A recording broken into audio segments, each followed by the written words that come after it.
Salam kerajaan and shalom. Sekarang kita beribadah dalam Strategic House bersama gereja yang tidak lazim, Unusual Church, New Dimension, The Desire of All Nation USA. Mari kita menyembah Tuhan. Kita angkat satu pujian, No High Calling, I Live to Worship.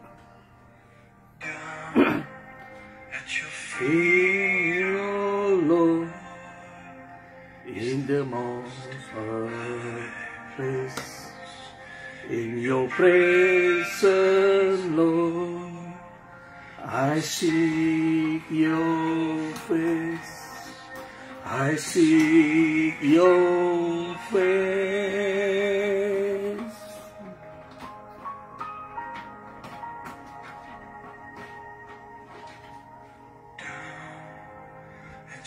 Feet, oh Lord, is the most high place. In your presence, Lord, we seek your face. We seek your face.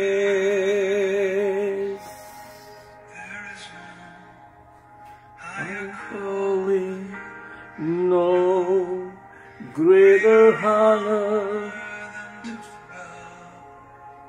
and kneel before your throne.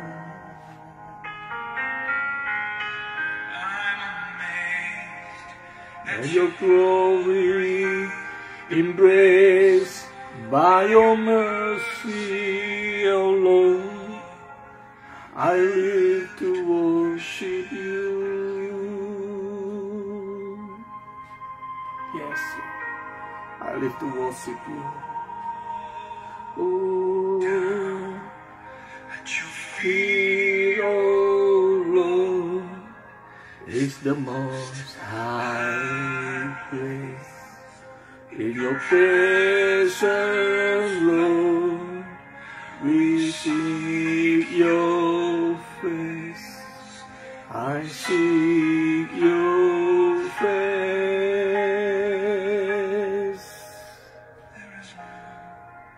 I am calling, no greater honor than to love and kneel before your throne.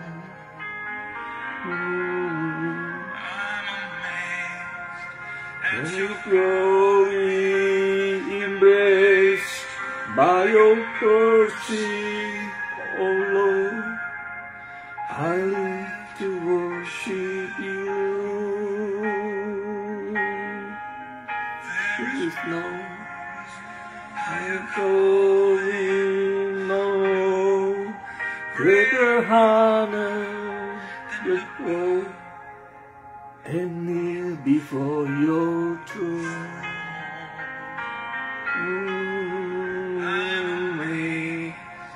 Of your glory embraced by your mercy, O Lord, I live to worship you. Yes, Lord. Oh Lord, I live to worship you. Oh Lord,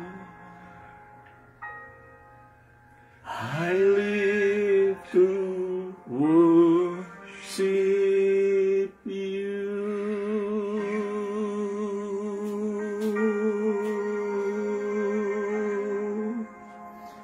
Yes, hallelujah, Jesus.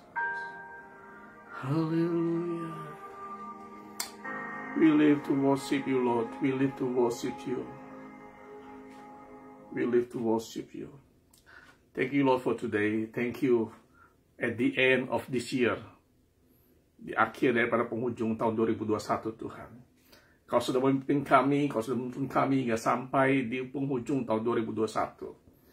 Biarlah Bapa di tahun 2022, di mana kami mendapatkan firman daripada orang tua kami, bahwa tahun 2022 is the year to know your territory, to know our territory, and I will fear nothing. Thank you, Lord. Thank you for Papa Jonathan and Mom Helen. Thank you for Dad Didit and Mom Tatin. Thank you for saudara Destiny semuanya. Biar Bapak kami terus berlari kencang. Press onto maturity. To carry the mandate from our God. Thank you, Lord. Kasih setiamu terus melimpah atas hidup kami, Bapak. Sehingga kami terus berlari kencang menuju destiny kami. Kami berlari kencang tahun 2022 dengan memasuki dengan suatu gairah yang sangat menggairahkan, yang tidak pernah terjadi sebelumnya, Tuhan. Terima kasih, Tuhan. Roh kami terus didewasakan, roh kami terus menyala-nyala dalam Engkau, Bapa. Terima kasih, Bapak. Firman-Mu begitu sangat dahsyat dan hebat dalam hidup kami, Bapak. Terima kasih. Bicara bagi kami semua, Tuhan. Haleluya. Amin. Amin. Tidak terasa kita sudah berada di penghujung tahun 2021. Nah, biasanya kita merefleks hari-hari di tahun yang sudah kita jalani. Ada suka duka, keceriaan, kesedihan, sesuatu yang kita inginkan tercapai atau justru tambah memburuk. Dan bersiap-siap dengan satu resolusi yang baru untuk memasuki tahun yang baru, betul? Nah, sebagai ayat penutup dan pembuka di awal tahun 2022, mari kita buka dalam Ibrani 4 ayat 14 sampai 16. Ibrani 4 ayat 14 sampai 16. Ya. Saya tunggu sebentar sambil saya ngecek yang live. Alright. Ibrani 4 ayat 14 sampai 16 yang berbunyi begini. Karena kita sekarang mempunyai imam besar agung yang telah melintasi semua langit, yaitu Yesus, Anak Allah. Baiklah kita teguh berpegang pada pengakuan iman kita. Sebab iman besar yang kita punya bukanlah iman besar yang tidak dapat turut merasakan kelemahan-kelemahan kita. Sebaliknya, sama dengan kita, ia telah dicobai, hanya tidak berbuat dosa. Sebab itu marilah kita dengan penuh keberanian menghampiri tahta kasih karunia, supaya kita menerima rahmat. Kita menerima rahmat dan menemukan kasih karunia untuk mendapat pertolongan kita pada waktunya. Nah, kita mempunyai seorang imam besar agung yang apa? Yang telah melintasi semua langit. Firman yang menjadi manusia, yang mengosongkan dirinya, mengkinosiskan dirinya, sehingga apa?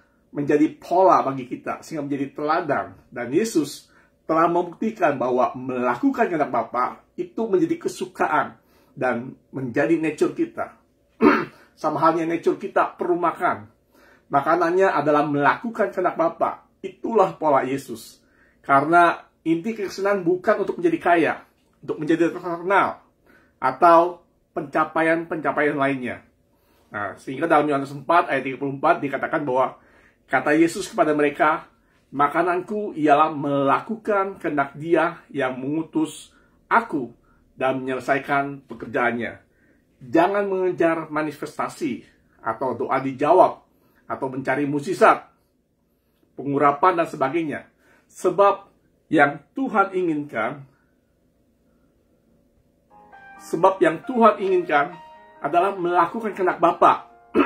Tidak terpaksa atau struggle lagi. Melakukan kehendak Bapa adalah menjadi satu kesukaan, sama seperti halnya kita makan makanan. Amin. Nah, agenda Tuhan tidak pernah berubah oleh karena masif manifestasi yang terjadi. Karena Tuhan tetap fokus akan gerejanya. Untuk mengoperasikan kerajaannya di muka bumi ini. Sebab setiap kita datang ibadah, kita datang sebagai gerejanya. Atau dijadikan gereja. Itu sebagai eklesia. Nah, di dalam aliansi ini ketika berbicara mengenai gereja, bukan gedung atau kumpul di gedung. Melainkan gereja sebagai parlemen Allah. Orang yang percaya kepada Yesus belum tentu menjadi gereja. Atau menjadi eklesia. Karena eklesia adalah hasil, katakan hasil dari suatu proses. Bukan saja orang yang dipanggil dari gelap kepada terang, tapi terus meningkat menjadi orang yang dipanggil keluar untuk dipersiapkan menjadi parlemennya. Sebab itu dalam Matius 16:18 dikatakan bahwa, dan aku pun berkata kepadamu, engkau adalah Petrus, dan di atas batu karang ini Aku akan mendirikan jemaatku dan alam maut tidak akan menguasainya. Atau dalam PPT-nya dikatakan Matthew 16:18, I give you the name Peter, a stone. Atau dalam kurungnya Kiva, the Aramaic word for the stone or pebble. Nah, di Hebrew dikatakan bahwa stone is eben. Atau the Hebrew word for the wheel is ebeneh. Nah, sebab itu dikatakan bahwa Peter is the rock on which the church is built. Peter's revelation from the Father and his confession of Jesus as the Son of God that becomes the bedrock foundation for the church. A knowledge that the rock is Jesus Christ, not Peter. So, a knowledge that Jesus is Jesus Christ, not Peter. And this rock will be the bedrock foundation on which I will build my church, my legislative assembly. The Greek word for the church is ecclesia, means legislative assembly or selected one. This is not a religious, this is not about something, but a political atau government term that is used for many times in classical Greek for group of people who have been summoned and gathered together to govern the affairs of the city. Nah, jadi ini tentang eklesia. Eklesia gereja, bukannya gedung, tapi parlemen Allah. Suatu parlemen yang mempunyai kuasa, mempunyai otoritas. Atau dalam amplifier-nya dikatakan demikian. And I tell you, you are Peter, Petros, a large piece of rock. On this rock, atau Petra, a huge rock like Gibraltar. Jadi ada gereja natural, ada juga gereja spiritual. Nah, gereja natural biasanya sekitar aktivitas. Kegiatan itu sebabnya ketika masa pandemi terasa sekali karena kegiatan terhambat.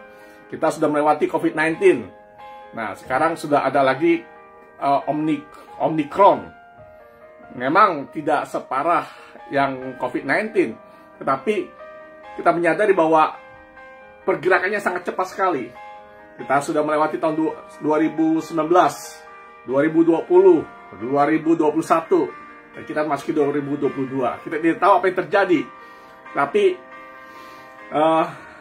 mungkin pada waktu kita pandemik terjadi, pertama-tama canggung untuk beribadah online, karena sudah terbiasa dan terpola bertemu dan berkumpul, sehingga ketika ibadah online terasa tidak ibadah, karena hanya sebagai penonton, betul? Kemudian ibadah dibatasi jumlahnya.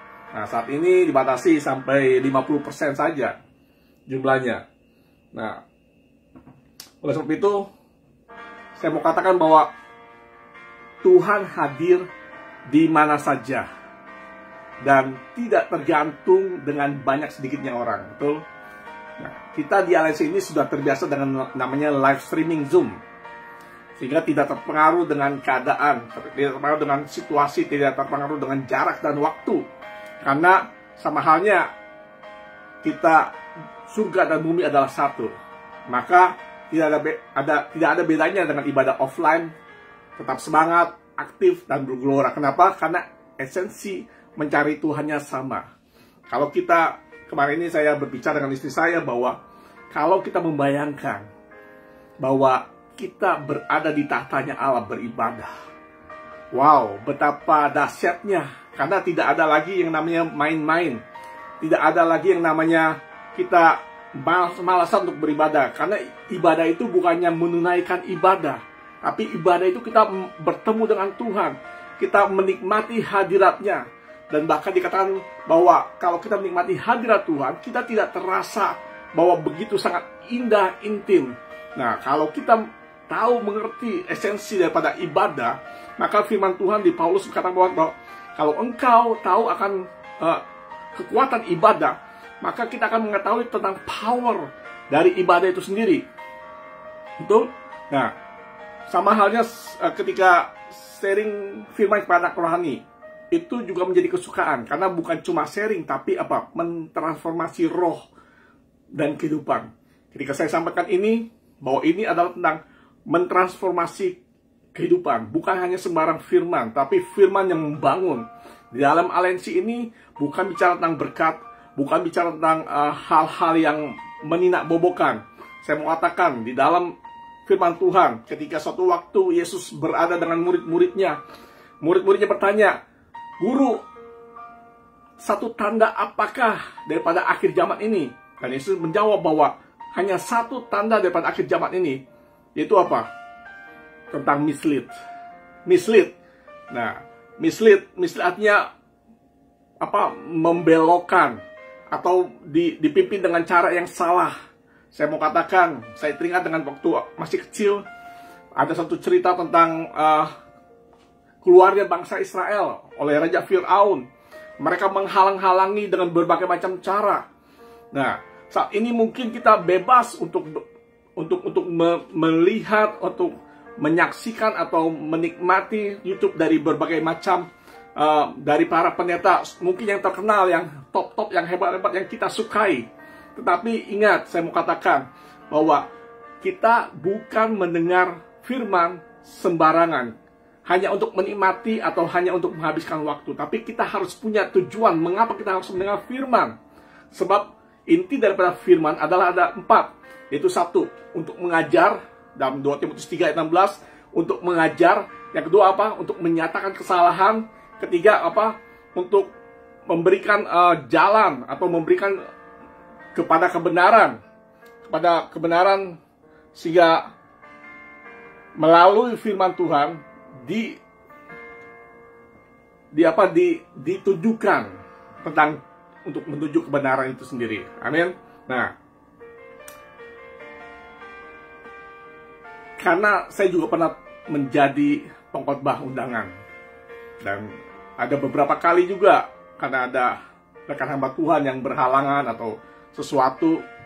Nah, ini berbicara karena tugas di depan jemaat orang lain, jadi harus menarik dan bagus, karena kalau enggak tidak akan diundang lagi.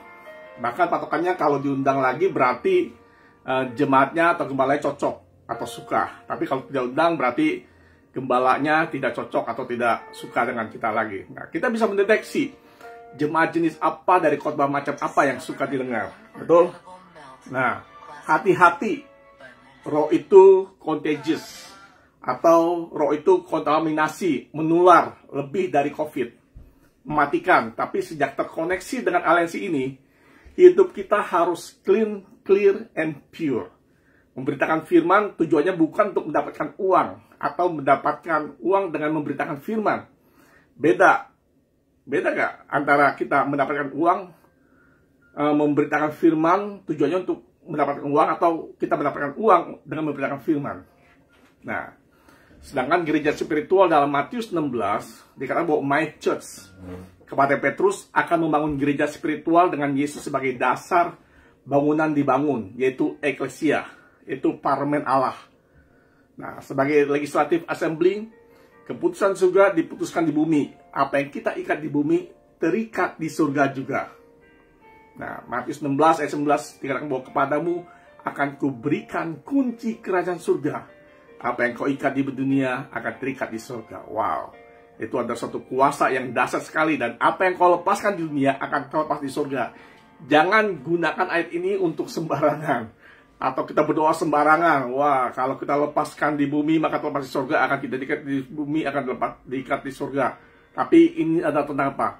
Kita tentang melepaskan kehendak Bapa, melepaskan mandat yang dari Bapa, bukan mandat atau kemauan kita sendiri. Karena kita hidup bukan untuk melakukan kehendak kita, tapi kita hidup itu melakukan kehendak Bapa. Amin.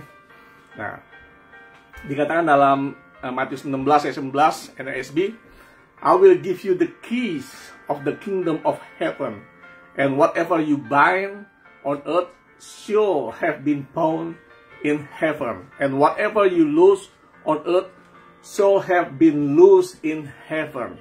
Gereja adalah parlemen Tuhan di bumi, memutuskan keputusan di surga di bumi. Oleh sebab itu tidak semua orang percaya menjadi gereja atau eklesia atau parlemennya Tuhan. Saya mau katakan, hanya orang yang mengerti tentang eklesia dan memberi dirinya voluntary freely menjadi orang strategisnya Tuhan di bumi, yang bisa menjalankan agenda Tuhan. Kalau kita masih beribadah hanya untuk menunaikan agamawi, Kalau kita masih menunaikan ibadah hanya untuk bertemu dengan seseorang, atau kita menunaikan ibadah karena hanya disuruh atau mempunyai tugas pelayanan, tidak salah dengan pelayanan. Tetapi yang faktor utamanya adalah clean, clear, sama pure. Kalau kita datang beribadah, Ibrani 10:25, jangan kau meninggalkan ibadah. So, pada saat engkau meninggalkan ibadah atau dengan cara yang salah engkau beribadah, maka itu adalah kekejian bagi Tuhan. Kita menghadap Tuhan dengan sesuatu motif yang salah. Sebab itu, kita harus mengerti tentang understanding. Apa yang kita lakukan. Dikatakan dalam firman Tuhan juga, yang lainnya bahwa apapun yang kau lakukan, lakukanlah untuk Tuhan. Kalau engkau lakukan itu untuk Tuhan, bukan untuk manusia, maka engkau mendapat kehormatan dari Tuhan. Amin. Nah, saya katakan, ketika saya terkonek dengan Daddy Didit and Mam Tatin, dibukakan kebenaran mengenai hidup kerajaan. Sehingga apa? Sehingga arah tujuan hidup saya jelas dan tertata. Serta mengikuti agenda Tuhan, serta mengakui kedaulatannya. Nah, saya bersama istri tahun 2022 sangat bergairah sekali. Kenapa? Karena kami tahu tentang destiny kami. Kami tahu tentang tujuan hidup kami ke depan. Walaupun mungkin tidak ada perubahan secara jasmani atau secara di luar, tapi kami sedang mengerami sesuatu. Oleh Mam Tatin katakan bahwa kita sedang mengendarai sebuah kendaraan yang menuju pada satu tujuan. Kita tidak peduli ada orang yang mengikuti, ada penumpang yang turun, naik, dan sebagainya. Tapi kami terus menuju, kami terus berlari. Dan saya sempat kehilangan momen ketika AM yang terjadi pada 26 Desember sampai 30 Desember kemarin di Prigen. Tapi kami mendapat bocoran, kami tetap mengikuti bahwa kita harus tetap didewasakan, kita harus the press on to maturity. Kita harus terus bergerak. Kita tidak lagi dikatakan bahwa kita harus lebih lagi daripada sebelum-sebelumnya. Kita harus gila-gilaan lagi untuk mengikut Tuhan. Saya katakan, ketika kita penuh dengan firman, maka pada saat segala sesuatu terjadi dalam hidup kita, maka yang keluar bukannya gerutuan, bukannya penyesalan, atau bukannya yang cursing dan sebagainya. Tapi pada saat terjadi sesuatu tekanan dalam hidup kita, maka firman itu akan keluar. Saya katakan, perubahan yang terjadi, yang paling utama adalah dari dalam. Nah, kalau kita tidak ada firman dalam hidup kita, saya katakan firman, ketika kita mendengar firman, ini bukannya tugasnya seorang hamba Tuhan atau seorang gembala. Tapi firman Tuhan itu adalah menjadi suatu kesukaan bagi setiap orang yang percaya. Setiap orang yang mengenal Tuhan.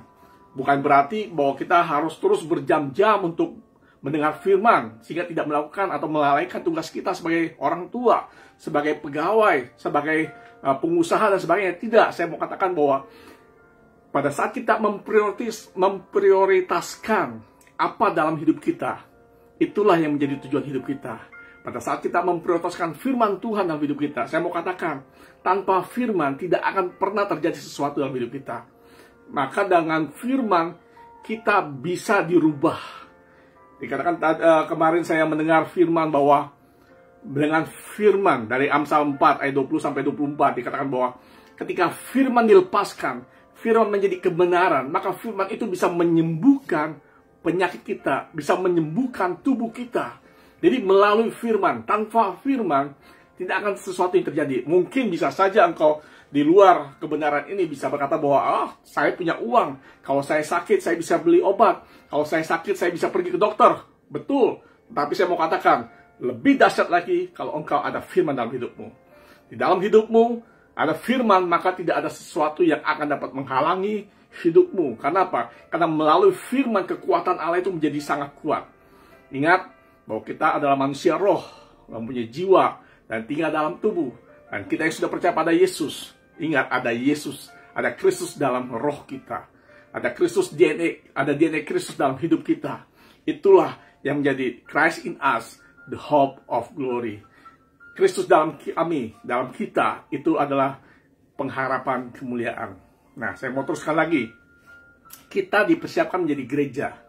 Yang dijadikan gereja. Untuk apa? Untuk menjalankan kerajaannya di bumi ini.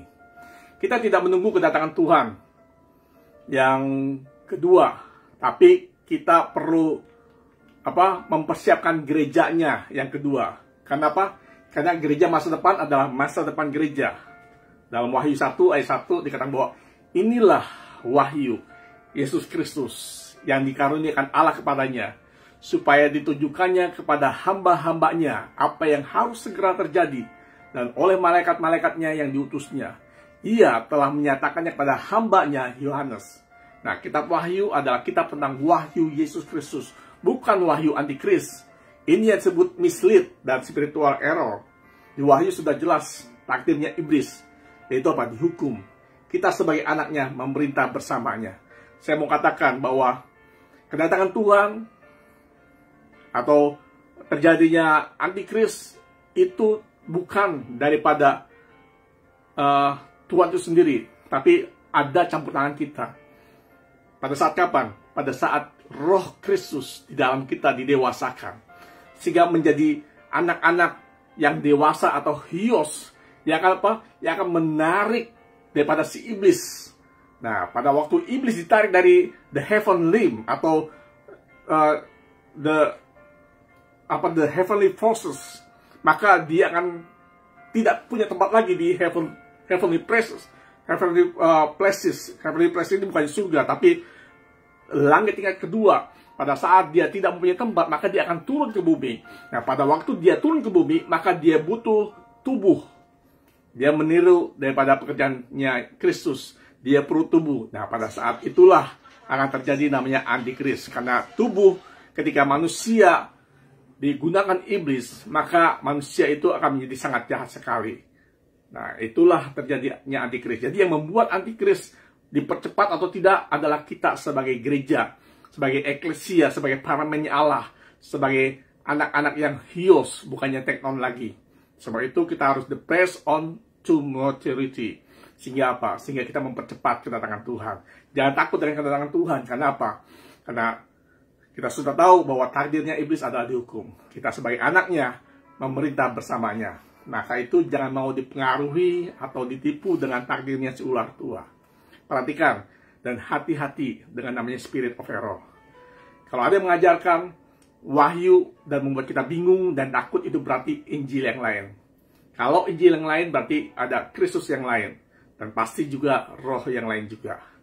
Kita baca dalam Galatia 1 ayat 7. Yang sebenarnya bukan Injil, hanya ada orang yang mengacaukan kamu dan yang bermaksud untuk memutarbalikan Injil Kristus. Atau dalam NIV-nya dikatakan bahwa which is really no gospel at all.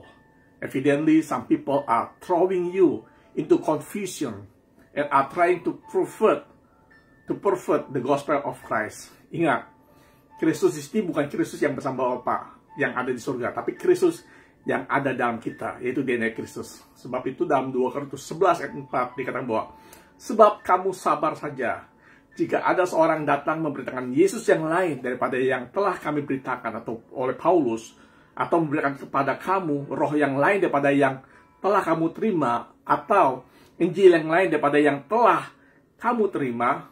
Dikatakan bahwa karena apa yang kita dengar, siapa yang kita dengar, dan bagaimana kita mendengar, itu akan menentukan hidup kita. Amin.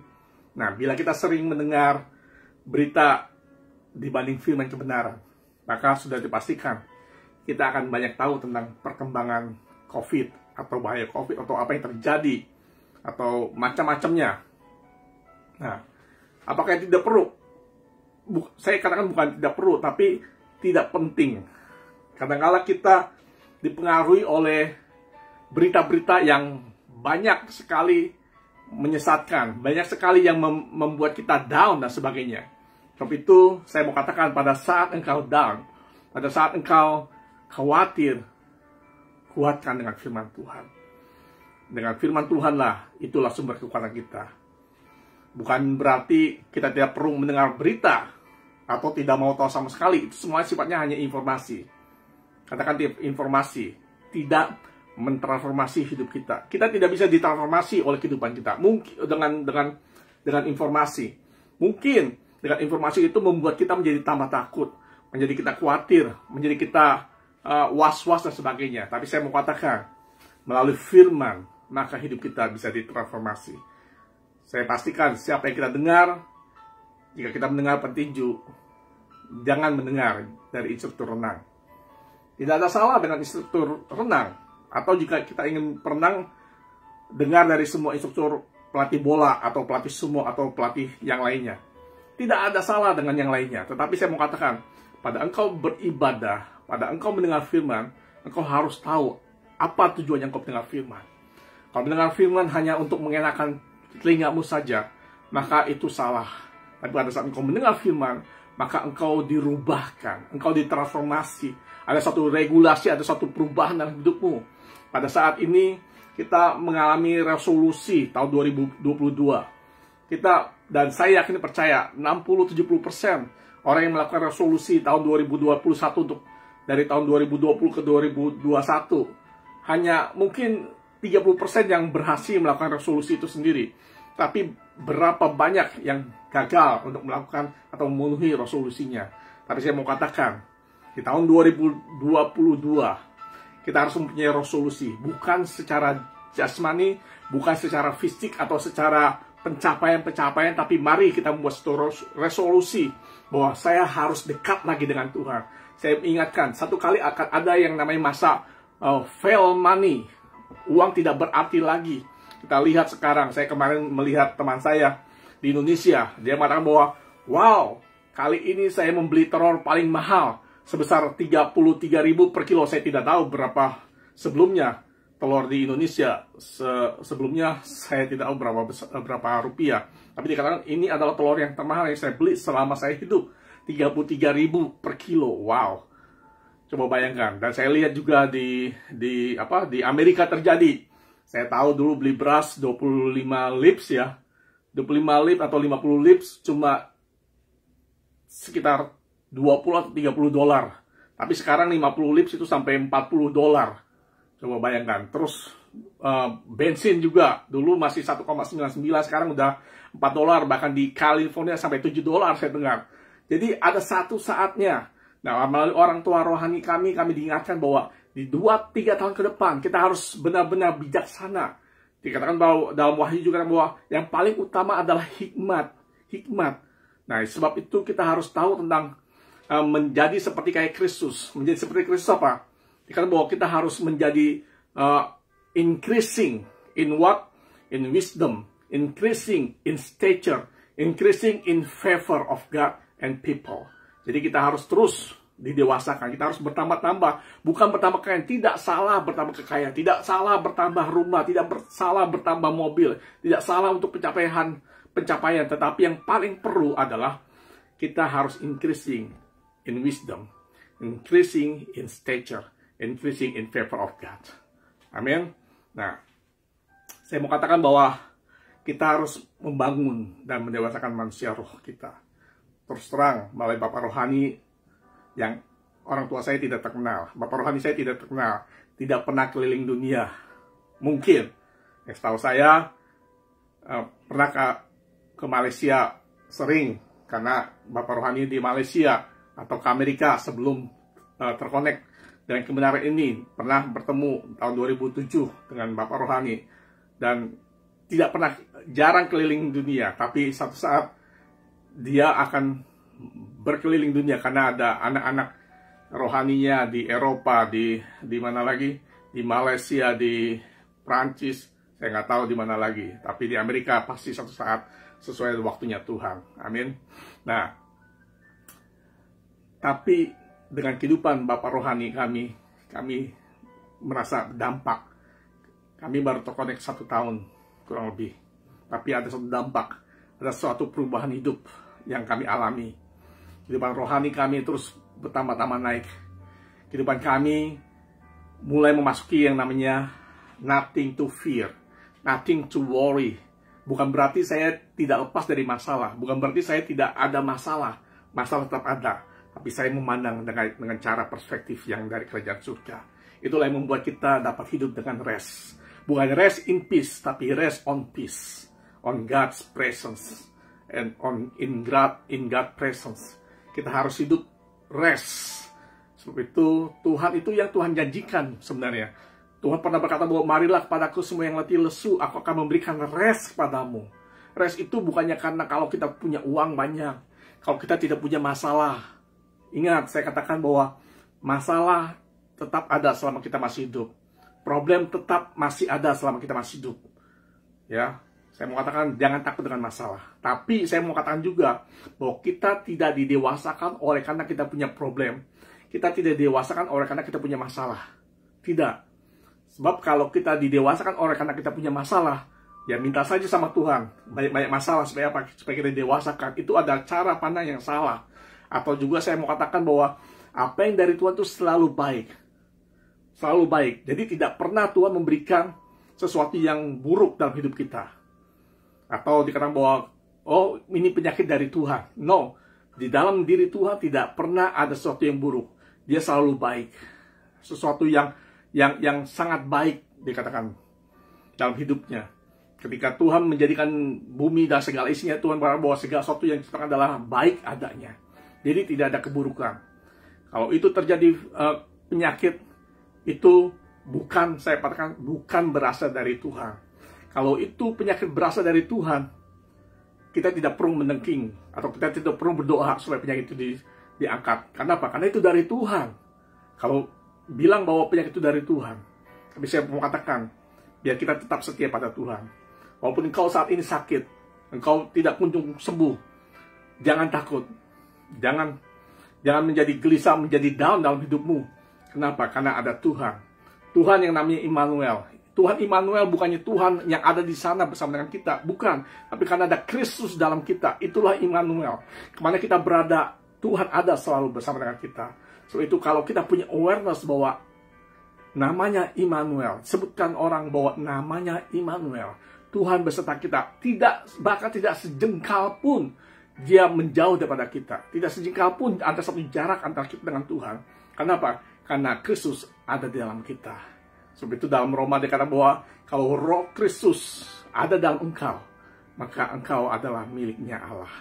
Saya mau katakan, ini saya bukannya bicara tentang agama. Karena agama tidak pernah menyelamatkan. Karena di surga tidak ada agama. Tetapi setiap orang yang percaya pada Yesus Kristus sebagai Tuhan dan Juru Selamat, saya mau katakan bahwa engkau sudah selamat. Kok begitu gampang? Yes. Karena saya dulu juga dari agama yang lain. Pada saat saya berkata satu kata, satu kalimat, maka saya sudah memasuki satu dunia yang lain. Demikian juga dengan kehidupan kerohanian kekristenan. Pada saat engkau mengaku Yesus Kristus sebagai Tuhan dan Raja, maka pada saat itu roh kita yang lama digantikan dengan Kristus. Maka kehidupan kita menjadi kehidupan kekal. Itu sebabnya dalam aliansi ini atau dalam kepercayaan ini hanya satu-satunya yang kita memanggil Tuhan kita, yaitu Bapa. Mengapa? Karena Yesus berkata bahwa Bapa kami yang di surga. Berarti Bapaknya Yesus adalah Bapa kita juga. Kita berbahagia kalau kita mempunyai Bapa. Karena seorang Bapa dia mengerti tentang apa yang dibutuhkan oleh anak-anaknya. Saya punya 2 orang anak. Dan anak saya tidak perlu untuk merengek-rengek atau meminta-minta sebagaimana. Tapi kami mengerti sebagai orang tua, kami selalu memikirkan hal yang baik dalam hidupnya. Amin. Nah, sebabnya Bapa kita lebih tahu. Bukan berarti kita tidak berdoa, tidak meminta. Tapi Tuhan tahu sebelum kita meminta. Amin. Nah, saya mengucap syukur karena punya Bapak rohani, yaitu sebagai channel anugerah. Channel yang memberikan saya, membuat saya mendapatkan legacy, satu warisan. Sehingga firman Tuhan terbuka sangat gampang sekali. Dikatakan firman Tuhan, kalau firman Tuhan dibukakan, maka firman itu menjadi satu kebenaran. Pada saat menjadi kebenaran, maka firman Tuhan itu membebaskan. Kalau engkau hidupmu masih belum lepas daripada stres, daripada khawatir, daripada frustasi, berarti engkau tidak cukup firman. Sebab itu engkau perlu makan firman dan renungkan siang dan malam, sehingga firman itu menjadi kebenaran dalam hidupmu.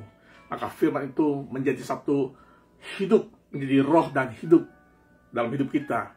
Maka firman itu akan membebaskan, memberikan freedom, set you free, memberikan suatu kebebasan. Nah, sebabnya kita bisa bertumbuh kalau kita mempunyai satu hubungan. Bukan hubungannya, tidak salah hubungan antara gembala dengan jemaat. Tapi saya rasakan dan saya perlukan adalah hubungan seorang bapa dan anak. Ada satu covenant, ada satu keterikatan. Bukan keterikatan membelenggu, tetapi keterikatan. Saya mengatakan, kalau kita tidak ada satu orang pun yang bebas atau freedom, sebenarnya, kita bisa berkata bahwa, oh saya tidak mau terikat, saya mau lepas. Kalau engkau berkata bahwa engkau mau lepas, memang engkau tidak terikat dengan siapapun, tapi engkau terikat dengan dirimu sendiri. Tidak ada kebebasan yang mutlak, yang murni, hanya dalam Yesus Kristus. Sebab pada saat kita bebas dari surga, bebas dari dosa, kita sudah tidak menjadi hamba dosa lagi, maka kita menjadi hamba kebenaran. Hamba dosa kita sudah tahu akan berakhir kepada maut. Tapi kita hidup dalam kebenaran, menjadi hamba kebenaran, maka kita akan memperoleh hidup yang kekal. Amin.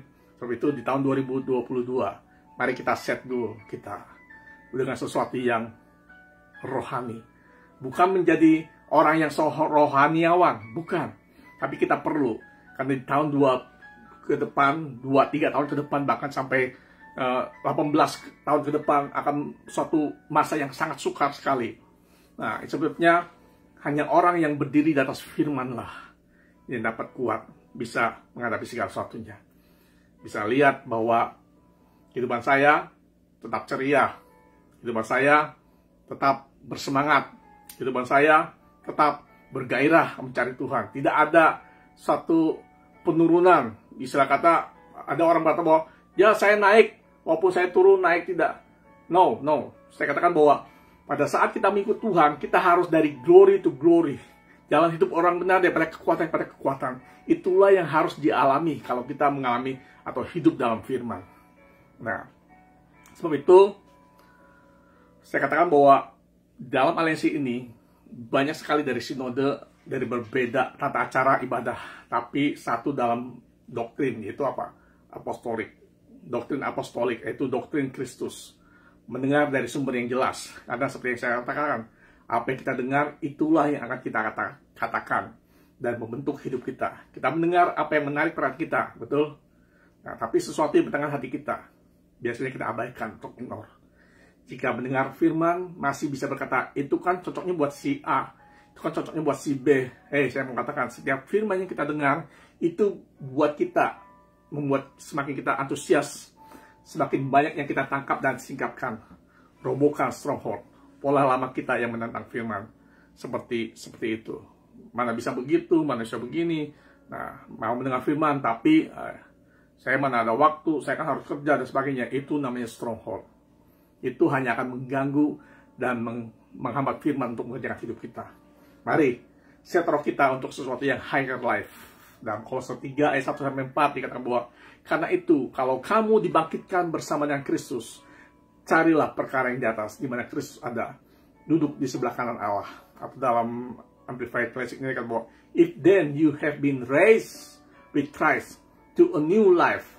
Nah, kita akan memasuki tahun yang baru, a new life, thus sharing His resurrection from the dead, aim at and seek the rich eternal treasure that are above, where Christ is seated at the right hand of God. Nah, atau dalam TPT-nya bahwa Christ's resurrection is your resurrection too. Berarti kita sudah dibangkitkan dengan kebangkitannya Kristus. Kita sudah dibangkitkan. Wow, kalau kita sudah dibangkitkan dengan kebangkitan Kristus, berarti kita sudah mengalami sesuatu yang sangat dahsyat. Karena pada saat dalam Roma 8:1 dikatakan bahwa case is closed. Dengan kebangkitan Kristus, maka segala perkara, segala masalah, segala case sudah di-close oleh Kristus. This is why we are to yearn atau merindukan for all that is above, for that where Christ sits in throne at the place of all power. Penuh dengan kekuatan, penuh dengan power, penuh dengan honor, penuh dengan authority. Kebangkitan Kristus adalah kebangkitan kita juga. Ini bukan Kristus yang ada di surga, tapi Kristus yang ada dalam kita. Kenapa? Karena DNA Kristus, sehingga kita menjadi serupa dengan Kristus yang duduk memerintah. Iblis tahu bahwa dia telah kalah, tidak berdaya dengan Kristus yang dia salibkan. Dan dia juga tahu ada DNA Kristus dalam setiap orang yang percaya yang telah bangkit bersama dengan dia, mempunyai power, mempunyai honor, mempunyai otoritas yang sama. Oleh sebab itu, dikatakan bahwa ada antikris, bukannya anti Bapa atau anti Tuhan, atau anti Roh Kudus, tapi antikris. Karena apa? Karena dia tahu bahwa Kristus itu adalah suatu pribadi yang berkuasa. Dan kalau kita menyadari bahwa ada Kristus dalam kita yang powerful itu, yang telah disuntikan injection ya, the empower power apa namanya bilangnya apa? Filipi 4 ayat 13.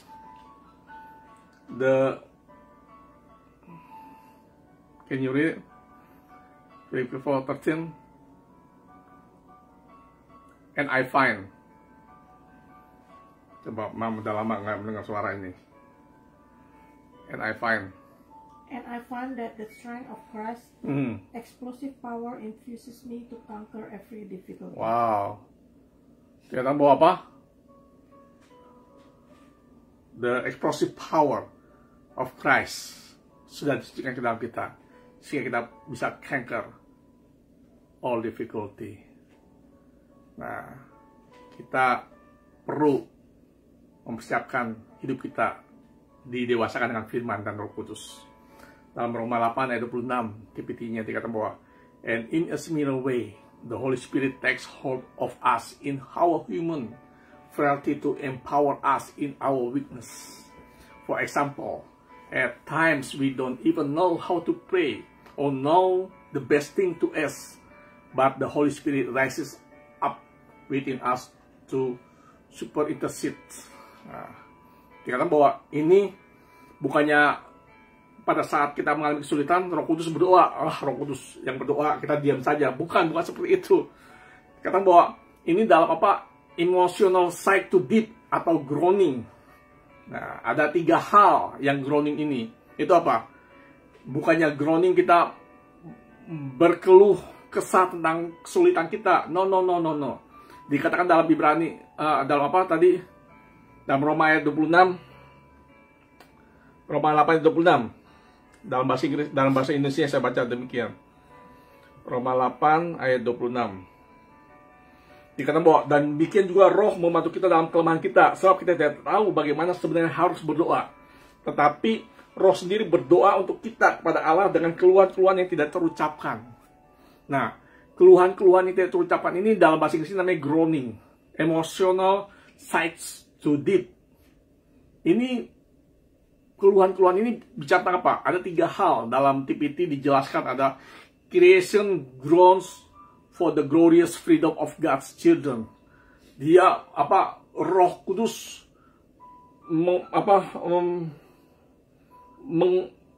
groaning. Groaning itu apa? Mengerang. Nah, Roh Kudus mengerang.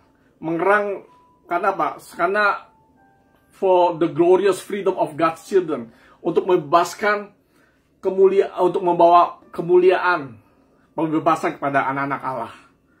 Itulah sebabnya Roh Kudus mengerang, atau mengerang. Atau yang keduanya apa? Groan to experience the fullness if our status as God's children.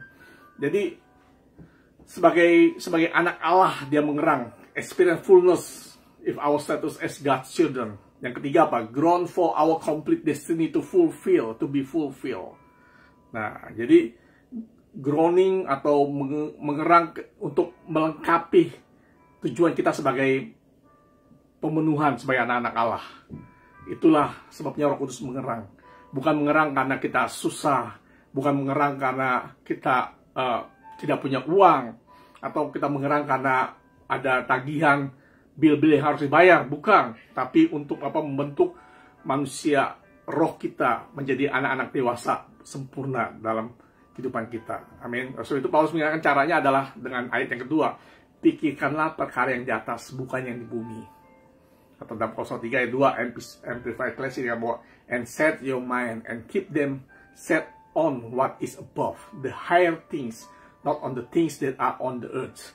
Jadi jangan hanya memikirkan perkara-perkara yang di dunia. Bukan berarti kita tidak memikirkan untuk bagaimana kita bekerja. Saya diingatkan oleh orang tua rohani saya, set our goal, set our keuangan kita. Mulai minta knowing, minta pengertian daripada Tuhan. Agar apa? Agar menghasilkan pada saat kita tidak berada di tempat, atau pada saat kita melakukan sesuatu, melakukan mandatnya Tuhan, kehendaknya Tuhan, dimanapun tidak terikat, tapi uang itu tetap berjalan terus. Dan puji Tuhan, biar ini terus menjadi destinasi kami. Ketika kami berlari kepada Tuhan, kami menuju pada kesempurnaan iman, menjadi serupa dengan Kristus, maka kita tetap memikirkan firman Tuhan. Menjadi kesempurnaan Kristus adalah destinasi kita. Mungkin engkau sebagai dokter, mungkin engkau sebagai pekerja, mungkin engkau sebagai bos, tapi saya mau katakan bahwa destinasi hidupmu bukan uang.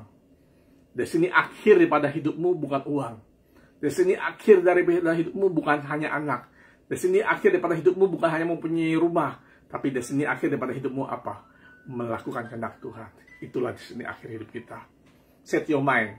Jangan seperti burung bangau yang mau mengalami hidup dalam kerajaan tapi masih memberikan cacing-cacingan di bumi.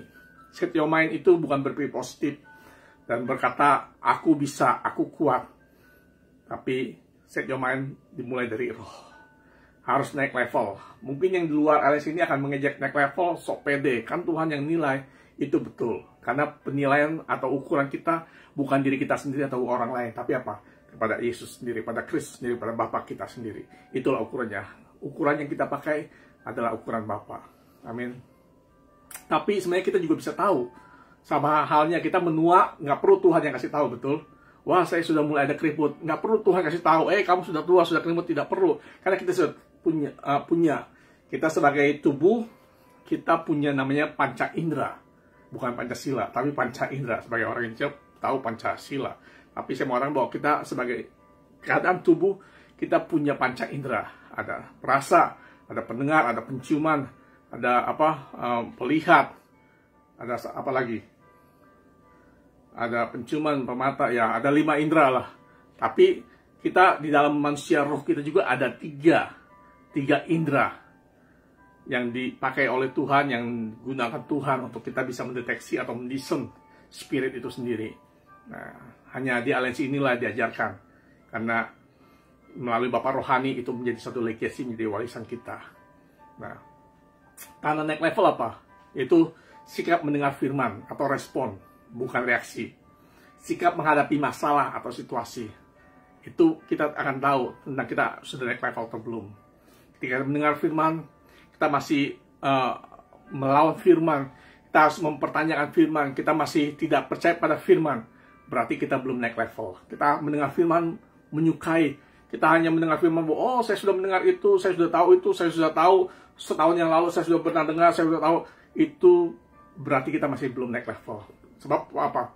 Pada saat saya mendengar firman, mendengar kembali YouTube dari orang tua saya, walaupun yang setahun yang lalu atau 2 tahun yang lalu, belum ada, setahun yang lalu, dari sejak bulan Juni, Maret tahun 2020, saya dengar, dan saya dengar lagi, walaupun saya sudah pernah mendengar, tapi ketika saya mendengar berkali-kali, saya mendapatkan sesuatu yang baru lagi. Nah, jadikan tahun 2022, kita mendengar firman menjadi satu kesukaan. Amin. Dan yang kedua apa? Kita akan tahu bahwa kita naik level pada saat kita menghadapi masalah atau situasi. Mengutamakan hal rohani lebih dari hal yang lainnya. Remeh-temeh, tapi tetap mengerjakan tugas dan tanggung jawab kita. Kenapa? Karena firman. Apapun yang kita lakukan untuk Tuhan. Tapi sayangnya, banyak yang melakukan seperti untuk Tuhan menjadi hamba, bukan Tuhan. Saya katakan bahwa hidup kita harus konsisten. Hidup kita harus konsisten. Kalau kita manusia roh, maka kita harus juga mendewasakan, memberi makan roh kita. Sama halnya kita memberi makan jasmani kita dengan makanan jasmani, atau kita memberikan jiwa kita dengan segala tontonan-tontonan atau suatu berita-berita atau suatu buku-buku pengetahuan. Kita juga perlu roh kita didewasakan dengan makan firman. Amin. Nah, sebab itu dikatakan bahwa Roma 8 ayat 9. Roma 8 ayat 9. Tetapi kamu tidak hidup dalam daging, melainkan dalam roh. Jika memang roh Allah diam dalam kamu, tapi jika orang tidak memiliki roh Kristus, ia bukan milik Kristus. Kita tidak mungkin memiliki 2 hal di waktu yang sama. Sebab itu, set our mind about roh Kristus dalam kita, yang harus dewasakan sehingga bertambah dalam wisdom, dalam stature and in favor. Baca dalam Lukas 2 ayat 52. Dan Yesus makin bertambah besar dan bertambah hikmatnya dan besarnya dan makin dikasih oleh Allah dan manusia. Dalam NASB-nya itu sangat bagus sekali ya, bahwa Luke 2:52. And Jesus kept increasing in wisdom and stature and in favor with God and people. Yang didewaskan bukan dimulai dari luar, tapi dari dalam. Karena Tuhan mengerjakan yang dalam dahulu, sehingga keluar dan terrealisasi dalam alam jasmani. Yang kedua, set our mind to the highest place, yaitu keimamatan Melkisedek. Pekerjaan keimamatan Melkisedek untuk melepaskan apa yang dari Bapa. Sehingga apa? Sehingga kita berani mengambil tahta kasih karunia. Yang ketiga, set our mind ke hal-hal yang disikapkan Allah atau yang telah di-reveal. Kemarin di dalam M, saya mendapat bocoran tentang ada time revelations, time repentance, time ignorance, time redemptions, time repent, dan sebagainya. Kita harus menggunakan waktu-waktu ini. Biar pengkhotbah bilang bahwa ajar kami Tuhan menghitung hari-hari kami, agar kami memperoleh hati yang bijaksana. Kita perlu menghadapi hari-hari ini dengan kebijaksanaan daripada Tuhan, wisdom dari Tuhan. Ya, karena pikiran kita menjadi pintu atau portal. Dalam Mazmur 19 ayat 30 dikatakan bahwa bila tersingkap, firman-firman-Mu memberi terang, memberi pengertian kepada orang-orang bodoh. Dalam Amplified Classic ini kan bahwa the entrance and unfolding of your word give light. The unfolding give understanding, discernment, and comprehension to the simple. Atau dalam message-nya dia bahwa every word you give me is a miracle word. Wow. Firman yang diberikan kepada kita adalah suatu miracle word, suatu kata-kata mujizat. How could I have but obey? Jadi kita hanya tugasnya apa? Hanya menurut, obey. Hanya mentaati. Break open your words. Let the light shine out. Jadi ketika firman itu dibukakan, let the light shine out. Let ordinary people see the meaning, sehingga kita bisa mengerti arti sesungguhnya. Mouth open and panting. I want your command more than anything. Turn my way. Look kindly on me as you always do to those who personally love you.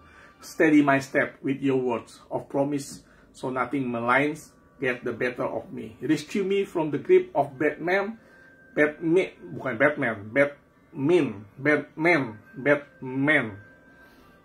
pakai T, tapi bad, orang yang jahat, atau bad man and woman, so I can live life your way. Smile on me, your servant. Teach me the right way to live. I cry rivers of tears because nobody living by your book. Yang keempat apa? Set our mind kepada apa? Kedaulatan Tuhan. Yang kelima, yaitu kepada Bapa sebagai pencukupan kita. Arahkan fokus kita kepada perkara yang di atas. Bukan berarti kita berdiam di kamar hanya berdoa dan puasa. Lakukan segalanya dengan awareness, kesadaran akan dengan rasa lapar dan haus akan Tuhan. Dikatakan dalam 1 Tesalonika 5 ayat 16-19 dikatakan bahwa bersukacitalah senantiasa, tetaplah berdoa, mengucap syukurlah dalam segala hal, sebab itulah yang dikehendaki Allah dalam Kristus Yesus bagi kamu. Janganlah padamkan roh. Saya katakan, set hidup kita di tahun yang akan datang untuk mempertajam indera rohani kita. Dengan apa? Mendengar firman Kristus, sehingga menjadi serupa dengan Kristus. Bukan apa yang dilakukan Kristus, yaitu memberi makan, melakukan mukjizat, berdoa untuk orang sakit. Tidak salah semua, tapi saya mau katakan bahwa bukan menentang. Saya bukan menentang, tapi mengingatkan agar kita jangan gagal fokus. Sehingga apa? Tidak mencapai apa yang sebenarnya menjadi destiny kita berada di bumi ini. Yaitu apa? Beranak cucu. Bukan soal seks, tapi apa? Melahirkan Kristus, itu melakukan mandat Tuhan dan menguasai bumi, yaitu teritorial yang sudah Tuhan berikan. Sehingga apa?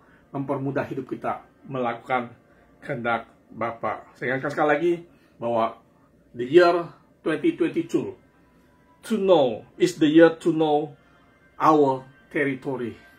Jika kita tahu tentang teritori kita tahu tentang kekuasaan daerah kita, maka kita akan mudah untuk bisa memimpin. Bukan kita dipimpin hidup kita, tapi kita memimpin hidup kita. Pada saat kita memberikan apa? Pada saat kita lead by the Holy Spirit. Walk with the Holy Spirit. And live in the Holy Spirit. Ketika kita berjalan dengan Roh Kudus, kita dipimpin dengan Roh Kudus, ketika berjalan bersama dengan Roh Kudus, maka and you will fear nothing. Maka kehidupan kita tidak ada lagi rasa takut. Tidak ada lagi rasa takut. Mungkin masalah tetap sama, mungkin lebih besar. Tapi saya katakan, ya kita berjalan bersama dengan Tuhan. Maka tidak ada satu hal yang impossible. Tidak ada satu hal yang menjadi sulit atau disuka. Karena dia, He is the way. Dia membuka jalan pada saat dia ada jalan. Saya mau berdoa. Bapa kami yang surga Tuhan, kami masuk ke tahun 2022 dengan segala janji-Mu Bapa. Bahwa tahun ke depan, kami harus mengenal tentang teritori kami. Sehingga kami berjalan bersama dengan Tuhan. Kami berjalan dipimpin oleh Tuhan. Kami berjalan hidup oleh Roh Kudus. Maka kami fear nothing. Maka kami worry nothing. Maka kami struggle nothing. Tidak ada satu lagi, tidak ada hal lain lagi yang membuat kami struggle. Karena kami tahu bahwa Roh Kudus dalam kami to conquer every difficulty. In Jesus' name, biar kami berdoa untuk setiap yang menyaksikan video ini, baik secara langsung maupun ulangan. Biar Tuhan bersama dengan Engkau, kami memasuki tahun 2022. Sehingga dengan tahun 2022, hidup kami terus increasing in favor, increasing in stature, increasing in wisdom, sehingga kami bisa melakukan kehendak Bapa, menjadi kesukaan kami melakukan kehendak Bapa. Kesukaan kami, makanan kami adalah melakukan kehendak Bapa, sehingga kami menjadi serupa dengan Kristus. In Jesus' name we pray. Amen. Amen. Tuhan memberkati kita semua. Selamat tahun baru. Yang di Amerika berapa jam lagi? Masih 3 jam lagi.